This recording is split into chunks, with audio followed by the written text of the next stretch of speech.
Olá, irmãos, boa noite. Aqui é o reverendo Hélio de Oliveira Silva, pastor da Igreja Presbiteriana de Vila Nova, aqui em Goiânia, Goiás. Este é o canal IP de Vila Nova. Toda quarta-feira nós temos estudo bíblico para os nossos grupos familiares. Você é muito bem-vindo. Se você ainda não está inscrito no canal, nós te convidamos, venha, inscreva-se no canal para poder receber as notificações de todas as nossas publicações aqui no YouTube. Eu tenho tido problema nas últimas 3 quartas-feiras com a transmissão via YouTube. Há 3 quartas-feiras atrás foi o meu aplicativo que parou de funcionar. Há 2 quartas-feiras atrás o meu aplicativo desconfigurou o som. E na quarta-feira passada foi o próprio YouTube que saiu no ar no momento, saiu do ar no momento da transmissão. E pelo que eu li no dia seguinte, havia sido um problema quase que no Brasil todo. Estamos aqui novamente e estamos abrindo uma nova série expositiva, já abrindo o nosso Natal. Nesse restante do mês de novembro e parte do mês de dezembro, até ali na proximidade do Natal, nós faremos algumas exposições bíblicas bem devocionais, espero que sejam mais curtas que as anteriores, a respeito de Mateus capítulo 1 e Mateus capítulo 2, sobre a história do nascimento do Senhor Jesus Cristo. Você é nosso convidado para participar conosco nas quartas-feiras, sempre, com a graça de Deus, às 19h30. Então eu quero te convidar a abrir a sua Bíblia em Mateus capítulo 1, do verso 1 até o verso 17. Mateus capítulo 1, do verso 1 até o verso 17.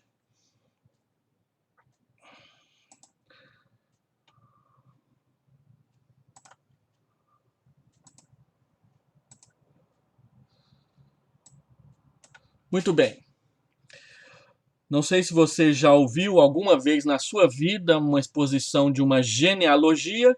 Se não, seja bem-vindo, essa vai ser a primeira. Eu passo a ler livro da genealogia de Jesus Cristo, filho de Davi, filho de Abraão. Abraão gerou Isaque, Isaque a Jacó, Jacó a Judá e a seus irmãos. Judá gerou de Tamar a Pérez e a Zera. Pérez gerou a Esrom, Esrom a Arão, Arão gerou a Aminadab, Aminadab a Naasson, Naasson a Salmão, Salmão gerou de Raabe a Boaz. Este, de Rute, gerou a Obed, e Obed a Jessé, Jessé gerou ao rei Davi. E o rei Davi a Salomão, da que fora mulher de Urias, Batseba. Salomão gerou a Roboão, Roboão a Abias, Abias a Asa, Asa gerou a Josafá, Josafá a Jorão, Jorão a Uzias, Uzias gerou a Jotão, Jotão a Acás, Acás a Ezequias, Ezequias gerou a Manassés, Manassés a Amon, Amon a Josias, Josias gerou a Jeconias e a seus irmãos no tempo do exílio na Babilônia. Depois do exílio da Babilônia, Jeconias gerou a Salatiel e Salatiel a Zorobabel. Zorobabel gerou a Abiúde, Abiúde a Eliaquim, Eliaquim a Azor, Azor gerou a Sadoc, Sadoc a Aquim, Aquim a Eliúde, Eliúde gerou a Eleazar, Eleazar a Matã, Matã a Jacó, e Jacó gerou a José, marido de Maria, da qual nasceu Jesus, que se chama o Cristo. De sorte que todas as gerações, desde Abraão até Davi, são 14, desde Davi até o exílio na Babilônia, 14, e desde o exílio na Babilônia até Cristo, 14. Vamos fazer uma oração. Deus querido, Pai de amor, nós pedimos que a Tua palavra venha encher o nosso coração e que a explicação seja útil para o nosso crescimento espiritual e uma melhor compreensão e entendimento das Escrituras Sagradas. Abençoe cada irmão, cada irmã que já entrou aqui na sala e está comigo. Abençoa aqueles que assistirão depois, que a tua graça bondosa, que o teu amor insondável se manifeste sobre muitos corações nesse período do Natal de 2020. É a nossa oração em nome de Jesus. Amém. Amém. Então hoje eu quero falar sobre a vinda de Jesus Cristo e o tema da minha pequena exposição é Ele veio de Deus, mas também ou também é um de nós. Eu quero saudar os irmãos que estão aqui na sala, Irene, Cirlei, Brandina, a nossa irmã Neuza Maria, a Thelma, são todas bem-vindas. Maria de Lourdes, se Deus quiser vai aparecer algum homem aqui, talvez já esteja com você na sala, também é muito bem-vindo. Que Deus fale ao seu coração. Nosso tema, Ele veio de Deus, também é um de nós. E eu quero tratar sobre isso com você. Deixa eu só abrir meu aplicativo aqui, que tem hora que ele esconde. Muito bem. Então, Mateus se chamava Levi, nós sabemos disso. Levi era um publicano era um judeu que trabalhava para o Império Romano, que era o império de ocupação na Palestina na época de Jesus, época de Augusto e Tibério, Césares, sei lá se é assim que fala, do Império Romano, reis do Império Romano. E como o publicano ele vivia de cobrar impostos. Ele trabalhava para o Império Romano na cobrança dos impostos sobre os judeus que viviam na Palestina na época do Senhor Jesus. Eu coloquei aqui na prancha um mapa do Mar da Galileia, mais ou menos na época do Senhor Jesus. Cafarnaum está aqui em cima, Capernaum, está escrito em inglês. Aí nós temos as outras cidades ao redor do Mar da Galileia. A cobrança de impostos por parte de Mateus, ou Levi, era numa estrada que saía aqui ao norte do Mar da Galileia, indo em direção à Síria, nesse trajeto para o lado de cá. Essa estrada ela chegava até Cafarnaum, e ali bem perto da entrada de Cafarnaum, Mateus, ou Levi, ele cobrava impostos dos judeus, impostos de pessoa física para entrar e sair ali da região da Palestina. Vinham da Síria, então pagavam uma espécie de taxa de alfândega para entrar na Palestina. O Mar da Galileia não é um mar, ele é um lago de água doce. Ele é chamado de mar por causa do clima muito inconstante que tem ali. Vocês sabem que o Mar da Galileia está em torno de 200 metros abaixo do nível do mar, e que essa região é uma falha geológica que traz os ventos quentes lá do sul do deserto do Negueb, e ali na região do Mar da Galileia esses ventos quentes se encontram com os ventos frios que vêm do mar Mediterrâneo da região norte, lá também da região do Mar Negro, um pouco mais em cima. E também os ventos frios que vêm da montanha do Monte Hermon. O Monte Hermon está a mais de 4.000 metros de altitude e é coberto de neve praticamente o ano todo. O encontro desses dois tipos de ventos eram e são até hoje os causadores das grandes tempestades que aconteciam no Mar da Galileia. E por causa dessas tempestades serem tão fortes, o lago de Genezaré ganhou o nome de Mar da Galileia, ou Lago de Tiberíades ganhou o nome de Mar da Galileia. Ele tem uma extensão de 24 quilômetros de comprimento por 12 quilômetros de largura. Para você ter uma ideia, o perímetro urbano de Goiânia, desde a entrada ali do Trevo de Anápolis até a saída do Trevo de Aparecida de Goiânia, ele tem algo em torno de 30 a 35 quilômetros de comprimento. Então, atravessar Goiânia é o mesmo espaço que você gasta para cobrir toda a região do Mar da Galileia de norte para o sul. O que quer dizer que o Mar da Galileia caberia inteiro dentro de Goiânia e ainda sobrariam uns pedaços da cidade do lado de fora. Ele produz um peixe específico dele, ali do Rio Jordão e dele, que é chamado de o peixe de São Pedro, que tem uma carne muito saborosa e sempre foi muito apreciado na região. Alguns turistas que vão daqui de Goiás para lá vão nos restaurantes na beirada do Mar da Galileia para experimentar esse peixe chamado peixe de São Pedro. Por que que Levi é chamado no Novo Testamento de Mateus? É Jesus quem muda o nome de Levi para Mateus, dando esse novo nome para ele e o chamando da sua coletoria para, em vez de cobrar impostos, e pregar o evangelho às outras pessoas. Logo após a sua conversão, você vai se lembrar, ele ofereceu um grande banquete a Jesus e convidou vários amigos publicanos para participarem com ele desse almoço, desse banquete. Desde o começo, Mateus já quis apresentar Jesus aos seus patriotas, aos seus patrícios, os próprios judeus. Quando nós estudamos os 4 evangelhos, nós aprendemos que Mateus foi escrito para os judeus, Marcos foi escrito para os romanos, os invasores, Lucas foi escrito para os gregos, os gentios, e João foi escrito de forma geral para toda a comunidade a fim de apresentar a divindade de Jesus. Mateus tem como objetivo mostrar e provar para os judeus que Jesus é o Cristo, o Messias prometido do Antigo Testamento. Marcos quer mostrar para o Império Romano que Jesus é o servo que, em vez de invadir e oprimir as pessoas, como rei, ele vem e serve as pessoas. Marcos capítulo 10, verso 45. O Filho do Homem não veio para ser servido, mas para servir e dar a sua vida em resgate por muitos.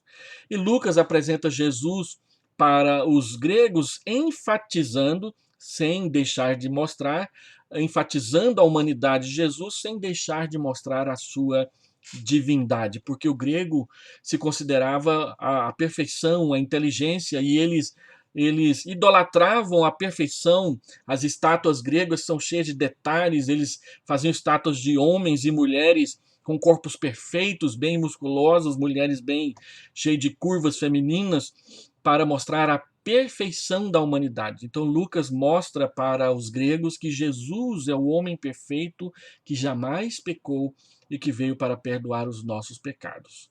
João quer mostrar que Jesus é o Cristo, então ele se concentra bastante na demonstração da sua divindade por meio daquelas declarações de Jesus: eu sou o pão da vida, eu sou a luz do mundo, eu sou o caminho, a verdade e a vida, e as outras mais que aparecem no seu evangelho. Desde o começo, Mateus queria alcançar os judeus. Foi Papias, um pai da igreja lá por volta do ano 150, ou um pouco antes disso, que escreveu numa carta chamada Coleção dos Ditos de Jesus, um livro chamado Coleção dos Ditos de Jesus, que Mateus escreveu seu evangelho primeiramente em hebraico e depois ele traduziu para o grego. E essa é uma informação importante a respeito da formação do Novo Testamento. Qual que é o contexto? O propósito de Mateus é apresentar Jesus Cristo aos judeus, como eu falei. Ele deixa isso evidente nas citações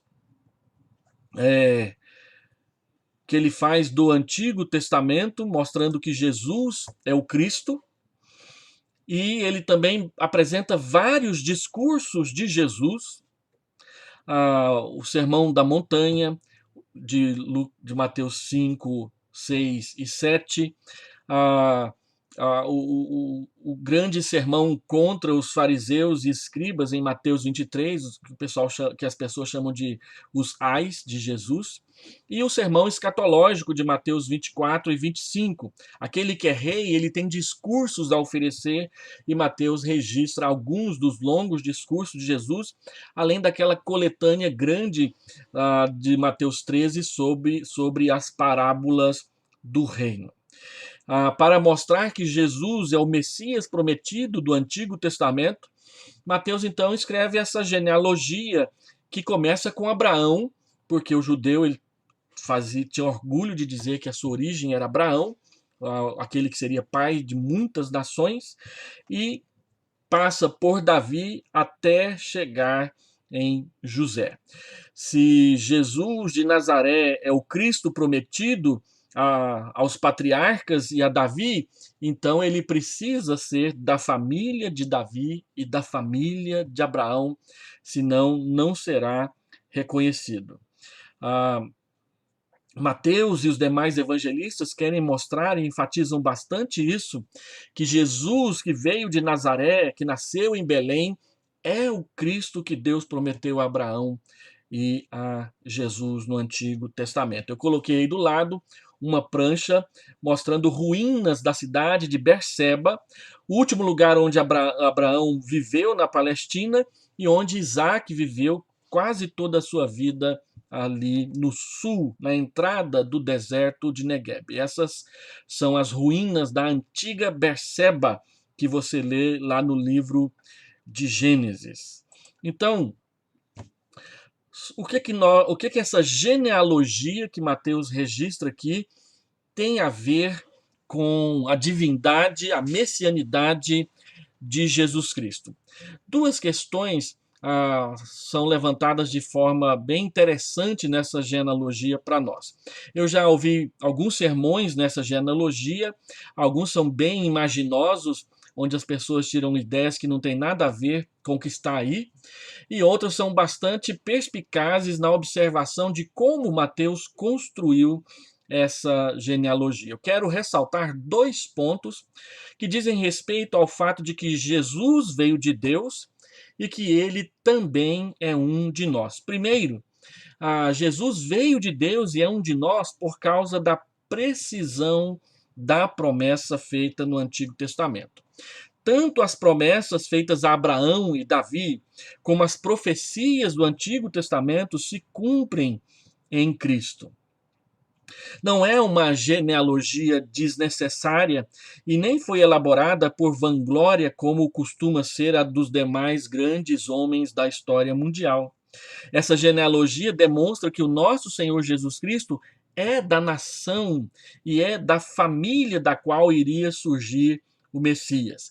O propósito de registrar essa genealogia é provar que Jesus veio da família que Deus havia prometido que o Messias viria. Ele viria de Abraão, Gênesis 12, Gênesis 15, Gênesis 17, e ele viria da família de Davi, conforme a promessa que Deus fez ao próprio Davi, 2 Samuel, capítulo 7, que é um longo capítulo, onde Deus promete a Davi que o grande rei, que viria depois, sairia do seu tronco, da sua própria família.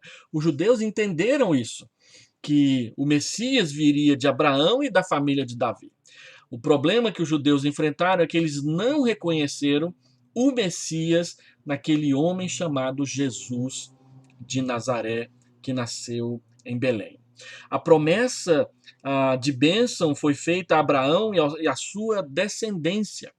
Então, Mateus passa pela descendência de Abraão para ligar Cristo diretamente com a promessa que Deus fez ao patriarca Abraão. A promessa foi feita a Davi e a sua descendência. Foi prometido a Abraão que Cristo descenderia dele, está escrito lá em Gênesis capítulo 12, versículo 3, e também em Gênesis capítulo 22, versículo 18. Vamos abra sua Bíblia lá em Gênesis capítulo 22, verso 18, para você acompanhar comigo a leitura dessa promessa de Deus feita a Abraão. Lembra que o capítulo 22 de Gênesis trata daquela questão do sacrifício de Isaac para Deus. Então o verso 18 diz: nela serão benditas todas as nações da terra, porquanto obedeceste à minha voz. Então voltou Abraão aos seus servos e juntos foram para Berseba, onde fixou residência.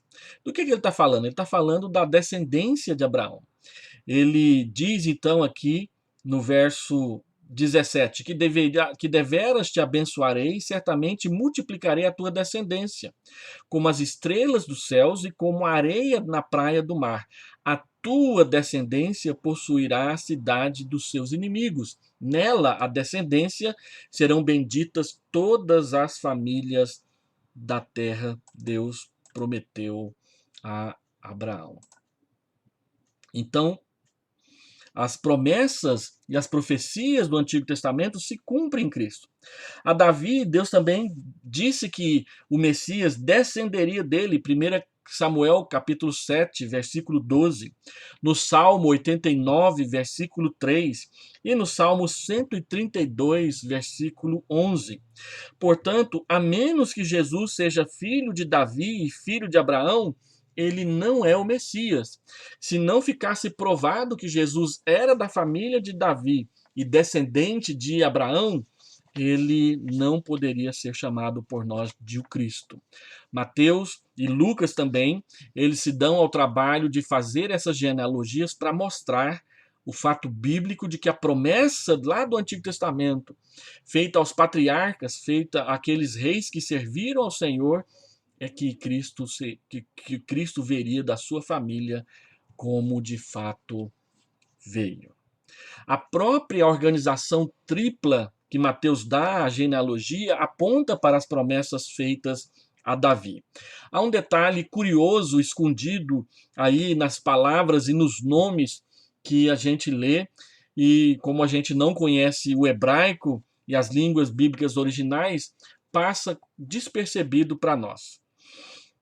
O uso do número 14, no verso 17, dizendo que há 14 gerações de Abraão a Davi, de Davi ao exílio, 14, e do exílio até o nascimento de Cristo, 14. Se você estuda as Escrituras com um pouco mais de profundidade, você perceberá que a genealogia ela tem lacunas, ela não usa todos os nomes de todos os familiares, ela pula alguns. E ela pula exatamente por causa do desejo de Mateus de usar o número 14. O número 14, ele é claramente, literariamente, um critério divisor e que é artificial. Mas serve ao propósito de Mateus de fazê-lo apontar para as promessas que Deus fez a Davi, pois 14 é a soma dos valores numéricos das letras do nome Davi em hebraico.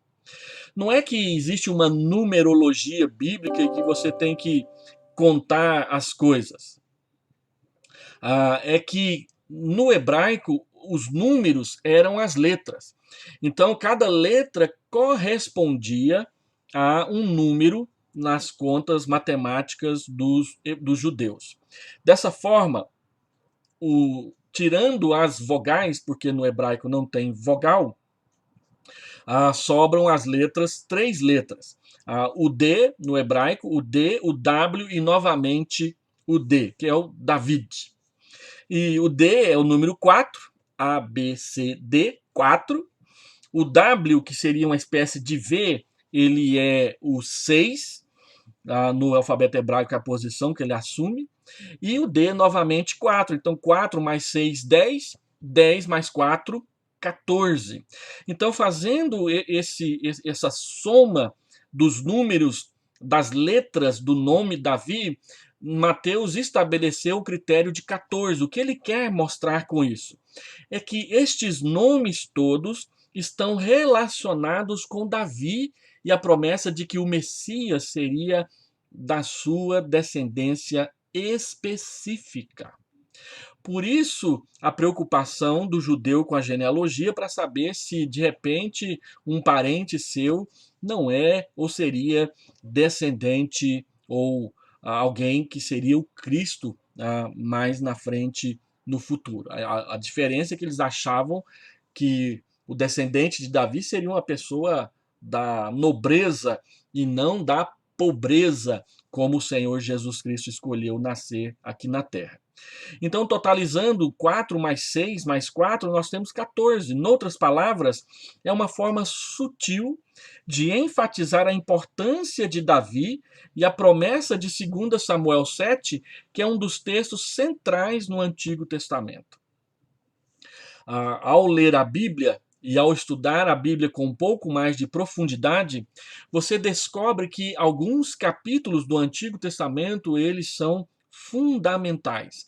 Gênesis 12, que fala do chamado de Abraão, Gênesis 1, a criação, Gênesis 3, a queda, Gênesis 12, o chamado de Abraão, Gênesis 15, a aliança, Gênesis 17, a concretização da aliança na circuncisão de Abraão, Ismael e de Isaque, a Êxodo 12, onde a Páscoa é estabelecida, a Deuteronômio 8, que explica o porquê da peregrinação no deserto.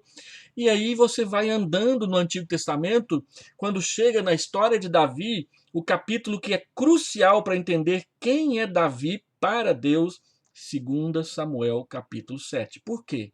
É em 2 Samuel capítulo 7 que Deus promete a Davi que o Messias seria da sua descendência. Isso é importantíssimo no Antigo Testamento e é importantíssimo para os apóstolos, os escritores do Novo Testamento, porque eles ligam Jesus com Davi via promessa de 2 Samuel 7. Então, esse é o nosso primeiro ponto. A organização tripla aponta para Davi. Por quê? Por causa da precisão da promessa. As promessas de Deus são precisas. Elas não erram, elas não batem na trave, elas não chegam sem força no seu alvo. Não, elas chegam e acertam em cheio, no olho da mosca. Segundo, por causa do escândalo da graça. Jesus veio de Deus por causa da precisão da promessa. E ele é um de nós por causa do escândalo da graça. Alguns nomes são mencionados nessa genealogia que saltam aos nossos olhos, especialmente quando a gente vive tendo que enfrentar a acusação de que o mundo é um mundo machista, o mundo dos homens. O que mais se vê na televisão hoje em dia são propagandas feministas dizendo que as mulheres também têm uma perspectiva e que o mundo só será justo se a sua perspectiva ser levada em conta. E a grande questão, nós que vivemos num mundo influenciado até a tampa por marxismo cultural, é que as pessoas agora enxergam a relação homens e mulheres não mais como cooperadora para a criação de um mundo melhor, mas como competidora. Mulheres querendo se impor sobre os homens e os homens querendo se impor sobre as mulheres, numa competição, numa guerra de sexos, numa luta de classes por causa das ideias de Karl Marx. No entanto, a genealogia de Cristo mostra que Deus não está nem aí para essas invencionices da pós-modernidade humana. Deus mostra que a graça atua mesmo quando há problemas, onde há escândalos. E apesar dos escândalos, a graça cumpre o seu trajeto na precisão das promessas de Deus. Por que eu estou falando isso? Porque o texto menciona 4 mulheres, na verdade 5, que aos olhos humanos e aos olhos dos judeus elas são insignificantes, e mencionar os seus nomes e quem elas eram seria uma vergonha, não fosse a ação da graça de Deus na vida delas, porque para um judeu a mulher não era nada. Um judeu chegava diante de Deus em oração e ele agradecia porque ele tinha nascido judeu, ele tinha nascido homem e não mulher. E então ele agradecia porque era judeu, ele agradecia porque era homem. E o texto mostra sem nenhuma vergonha o nome de 5 mulheres com 5 características diferentes, todas elas, segundo os olhos da sociedade, negativas. Primeiro, o texto mostra que Jesus vem da descendência de Tamar. Tamar se engravidou por meio de um incesto que ela teve com o seu sogro. e de uma tramóia que ela fez para se vingar do sogro que a tratava mal como uma mulher inferior. No entanto, apesar da trama equivocada de Tamar, do pecado explícito de Judá, a graça não foi cortada na sua linha histórica, ela continuou apesar dos pecados de Judá e da vingança de Tamar. Segundo, o texto menciona que Jesus é descendente de uma meretriz chamada Raabe, uma mulher cananita que acolheu os homens de Israel quando eles estavam espionando Jericó. Mas a sua profissão era a prostituição. E ela então é resgatada por causa da sua benevolência para com aqueles que Deus enviou para observar a cidade. E não somente isso, ela foi premiada com um casamento, casando-se com Salmão. Então ela entra na linhagem de Jesus. O perdão dos pecados perdoa relações sexuais ilícitas, quando nos voltamos para buscar refúgio debaixo das asas de Deus. O perdão dos pecados alcança-nos das nossas profissões que são imorais. Ele nos perdoa e ele nos coloca num patamar diferenciado e superior, porque perdoa. Entra também na genealogia de Jesus uma moabita, Ruth.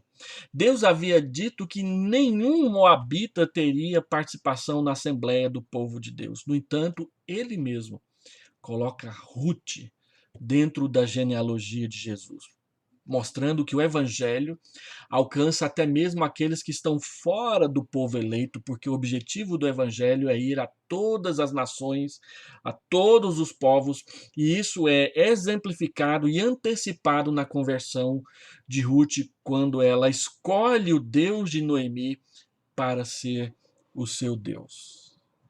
Então ela se casa com Boaz, e ela é a bisavó de Davi, e Boaz é o filho de Raabe, se você leu corretamente aí na genealogia. Depois nós temos um adultério. Batseba, ela era casada com Urias e manteve relações sexuais com Davi, que colocou os olhos nela e pecou com ela. Mas o perdão e a graça alcança o incesto, alcança a meretriz, alcança a estrangeira, alcança o adúltero e a adúltera. Então, Batseba tem em Salomão a sua ligação com a genealogia de Jesus. E por último, sem pecado, sem nada estranho, sem nenhum comportamento inadequado, sem pertencer a um povo que não é eleito, nós temos uma virgem desconhecida. Ela é virgem e ela é desconhecida. E o seu nome é Maria. Mas Deus a escolheu, e conforme diz a palavra, ela foi muito favorecida para ser alvo, e conforme diz os pais da igreja, receptáculo da encarnação de Jesus. Então, por que Jesus ele veio de Deus? Porque as promessas de Deus são precisas. E por que ele é um de nós? Por causa do escândalo da graça, que vai aonde a gente nem imagina e atua aonde a gente não gostaria e não queria que ela atuasse, trazendo para cima e para frente aqueles que o próprio Deus escolheu na sua sabedoria e soberania eterna. Então, isso é importante. Deus, ele muda as pessoas e ele transforma o evangelho. Tamar viveu um dos dramas mais tristes do Antigo Testamento nas mãos do seu sogro Judá, em Gênesis 38. Os 2 maridos dela morreram porque desagradaram a Deus, e ao terceiro jamais seria entregue por mulher. As perversidades de Er e Onã a humilhavam enquanto mulher. O estratagema presunçoso de Judá e posteriormente sua promiscuidade sexual irresponsável com a sua própria nora não foram capazes de anular a fidelidade da graça divina, que no fim das contas é quem dita os caminhos da história humana. Não são os pecados, não são as guerras, não são a cobiça dos homens, mas é a graça de Deus. Raabe era uma prostituta, mas o Novo Testamento destaca a sua fé. Hebreus capítulo 11, versículo 31 e Tiago capítulo 2, versículo 25. A graça alcança gente de todo tipo e faz renascer a esperança de mudança aonde quer que ela chega. Uma estrangeira moabita como Ruth, pagã, fazia parte de um povo proibido sequer de ser aceito nas Assembleias de Deus, Deuteronômio capítulo 23, verso 3, mas Deus a colocou na linhagem de Davi. Os moabitas sempre foram inimigos de Israel nos tempos bíblicos. Basta verificar aquele obscuro capítulo de Gênesis 19, onde os moabitas nasceram também de um incesto das filhas de Ló com ele. Seom, Balaque, Eglon são personagens moabitas que estão na nossa memória por querer acabar com o povo de Deus. A triste história de Balaão está relacionada com os moabitas. Tudo isso traz um peso histórico negativo sobre o nome de Ruth. É certo que Ruth é honrada no Antigo Testamento e tem até um livro que traz o seu nome, mas não deixa de ser uma pagã moabita. Não há barreiras étnicas, culturais que possam impedir o caminho da graça alcançar aqueles que Deus quer alcançar, e ele alcançou Ruth. Batseba havia adulterado com Davi. Desejos pecaminosos pessoais não podem anular a graça e nem sequer mudar o seu rumo. Deus é capaz de mudar tudo e o rumo de todos. Essas 4 mulheres são símbolo de que o pecado pode ser poderoso, mas a graça em Cristo é muito mais poderosa. Onde abundou o pecado, superabundou a graça. Mateus quer nos mostrar que, embora Jesus tenha nascido milagrosamente de uma virgem, ele pertence historicamente à verdadeira linhagem de Davi. E a 5ª mulher, então, é Maria, que não pode passar despercebida, a virgem, a noiva de José. Não os palácios, as negociatas dos nobres, o poder dos exércitos que determinam o caminho de Deus, pois ele escapa a todo estratagema e seus planos escorrem viscosamente pelos dedos daqueles que acham que podem controlar a história. Ele faz o insignificante ter singular e especial significado, como ele fez com Maria. Ele faz o imperceptível fazer total diferença. Ele faz com que os que não têm voz sejam a sua voz. Porque ele governa tudo, ele conduz tudo, ele faz tudo. Nós não somos nada, Deus é tudo. E eu quero, então, concluir dizendo o seguinte: embora tenha enfatizado os destaques de Mateus quanto a essas mulheres, o fato é que a história que está por trás de vários nomes que estão nessa genealogia nos trazem lembranças de fatos tristes e vergonhosos. Assim como a beleza da graça de Deus na vida de muitos deles nos traz alegria e contentamento. Assim como o pecado agiu, a graça agiu muito mais, ainda que muitas vezes de forma aparentemente imperceptível, no subterrâneo, de trás das cortinas, nos bastidores, mas fazendo toda total diferença. Que aplicações eu faço desse estudo para você guardar no seu coração? Deixa eu fazer 3 aplicações aqui. Primeiro, abrindo o Natal, tenha certeza de que Jesus veio de Deus. Jesus não é uma invenção, Jesus não é uma ilusão, Jesus de Nazaré veio de Deus. Ele não é um vigarista aproveitador, nem um oportunista egoísta, ele é o próprio Filho de Deus que veio nos salvar. Segundo, tenha certeza que Jesus Cristo é gente como a gente. Ele comeu, ele bebeu, ele dormiu, ele se cansou.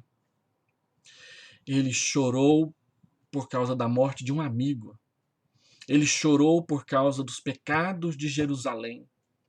Ele sentiu dor.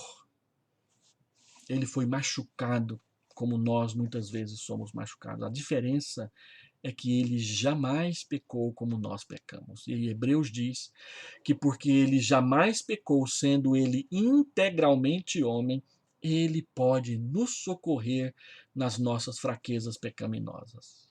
Tenha certeza de que Jesus veio de Deus. Tenha certeza de que Jesus é gente como a gente e é por isso que ele pode nos salvar. Em terceiro e último lugar, tenha certeza de que porque Jesus Cristo é assim, ele pode salvar completamente a nós dos nossos pecados.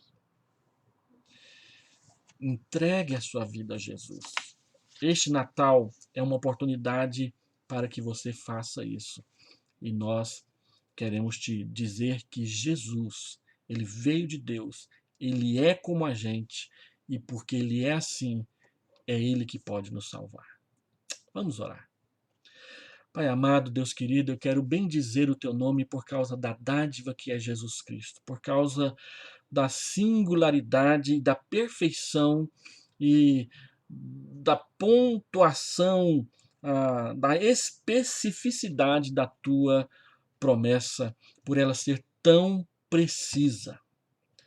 E também, Senhor Deus, por causa de Jesus ser como um de nós e não ter vergonha de ter na sua genealogia quem se prostituiu, quem adulterou, quem vendeu o seu corpo por dinheiro, quem era desconhecido e menosprezado por causa da sua raça, quem era pobre, quem é desconhecido, Jesus jamais teve vergonha de nós. Agora, fortalece a nossa fé para que nós também não tenhamos vergonha de Jesus.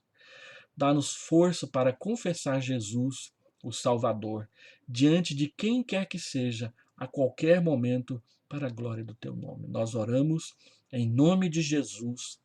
Amém. Eu quero desejar a você paz, graça, bondade da parte de Deus, o nosso Senhor.